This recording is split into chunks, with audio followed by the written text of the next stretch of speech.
Hello everyone! I found a fossil. Don't worry, later I'll show you how to make one yourself. But for today, I have a book by Dr. Seuss.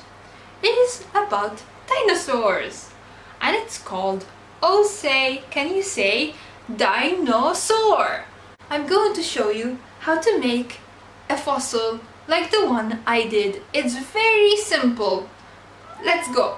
So I did two fossils, right? I did this one, so you can see it a bit more clearly. It's a long neck, as you can see. And I did this one. Now in order to do these, you're going to need air-dried clay. Now I have this one, it's not very expensive. And you don't need to cook it or anything, it just dries on its own, and it's clay. So you're gonna grab a piece of clay, you're gonna smoosh it so it's like you have some space to do your work.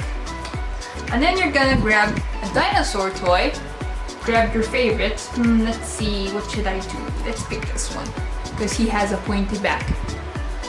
And I'm gonna do those pointy back, and I'm gonna put it on the clay and squish it like that.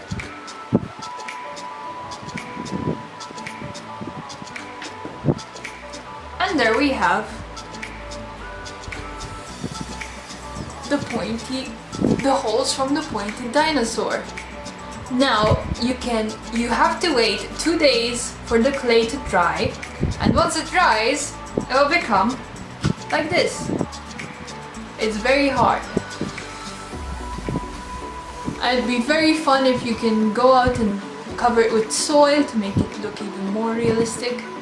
Or you can grab a tooth, your own tooth if you want to, and you can do a mold kind of it as well. It's not a very hard craft, and it's a very fun one. And I can't wait to see what you guys do, and I'll see you all later.